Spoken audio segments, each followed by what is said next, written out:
PT Kian Santang Mulyatama, calon emiten dengan kode Rgas, akan listing dengan menerbitkan saham baru sebanyak 334 juta lembar. Harga penawaran umum antara 115 sampai dengan 122 rupiah, dengan harga nominal saham 40 rupiah. Dengan demikian, PBB IPO hanya 3 kali. Terkesan murah ya. Apalagi Rgas juga menawarkan waran dengan perbandingan 5 dibanding dengan 3 pada harga eksekusi Rp210 atau 172% sampai dengan 183% dibanding harga penawaran umumnya. Wow, mantap. Sesuai dengan perhitungan saya, Rgas akan masuk pada papan D atau papan pengembangan dengan kemungkinan cuan dan boncos relatif seimbang. Namun, menurut saya, Rgas akan segera boncos karena sesuai dengan prospektusnya, saya dapatkan banyak manuver negatif yang dilakukan Rgas sebelum listing.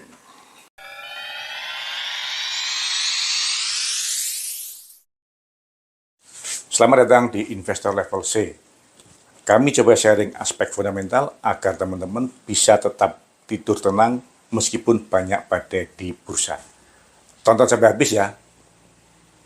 Semangat siap teman-teman investor level C, investor yang fokus pada karakter pemegang saham pengendali. Ada kabar baik apa hari ini? Ada beberapa hal yang menurut saya merupakan manuver negatif dari Rgas sebelum listing. Yang pertama, sejak November 2022 sampai dengan menjelang listing, modal saham yang disetor Rgas mengalami kenaikan 22,5 kali. Dari hanya sebesar 2 miliar menjadi 45 miliar. Namun, penambahan modal saham yang disetor tersebut dipergunakan untuk menambah aset-aset yang tidak produktif. Di antaranya, menambah persediaan, menambah biaya dibayar di muka, untuk uang muka, dan untuk membeli aset tetap. Apabila kita ekspos lagi, akan kita dapatkan penggunaannya sebagai berikut. Yang pertama, biaya dibayar di muka. Tidak dijelaskan untuk apa. Apakah untuk kepentingan usaha atau untuk kepentingan sebagai persiapan untuk listing. Uang muka untuk pembelian tanah, rumah, dan ruko. Peningkatan aset tetap untuk pembelian mobil direksi dan penambahan bangunan. Yang sangat memprihatinkan, pembelian mobil untuk direksi terdiri dari beberapa merek dan rata-rata telah berumur lebih dari 5 tahun. Di antaranya mobil Alphard yang dibuat tahun 2009, Honda CR-V dengan pembuatan tahun 2019, mobil Lexus dengan pembuatan tahun 2013. Sebagai catatan, sebelumnya aset kendaraan yang dimiliki oleh Rgas hanya berupa motor, sehingga pembelian aset mobil untuk direksi ke depan pasti akan mengakibatkan biaya operasional membengkak. Yang kedua, dari rencana penggunaan dana hasil IPO, hanya 20% yang akan digunakan oleh perseroan. 80% dipergunakan untuk mengakuisisi 2 perusahaan dan 2 merek. Namun, sesuai dengan catatan perubahan pemegang saham, salah satu perusahaan yang akan dibeli yaitu PT Kian Santang, merupakan salah satu dari pendiri Rgas. Sesuai dengan akte pendirian nomor 634 tanggal 28 November 2016 yang dibuat di hadapan notaris Artisa Camelia, notaris di Bekasi. Yang ketiga, Ergas tidak memberikan informasi yang cukup detail. Bentuk aset apa yang dimiliki oleh entitas yang akan dibelinya. Apakah berupa aset berwujud atau aset yang tidak berwujud.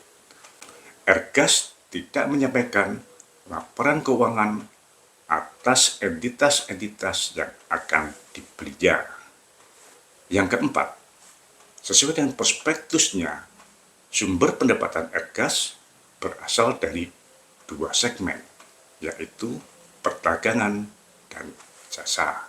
Lebih dari 90% pendapatannya berasal dari segmen perdagangan.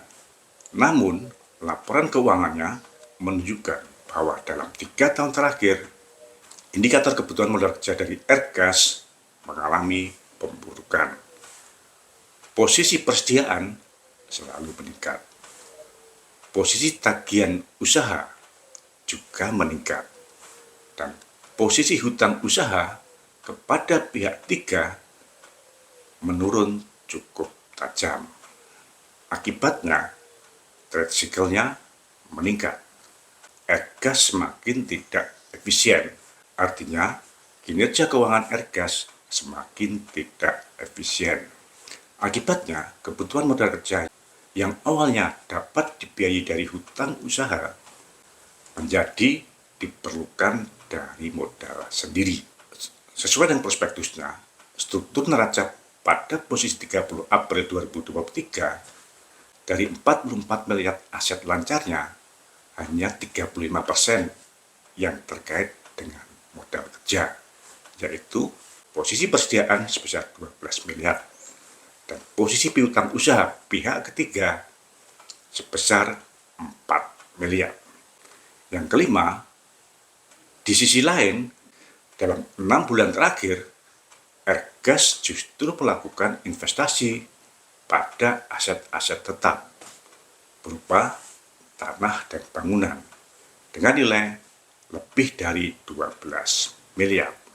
Yang keenam, sesuai dengan prospektusnya, dalam 1 tahun terakhir, ada komponen investasi dari Ergas pada perusahaan publik atau perusahaan terbuka.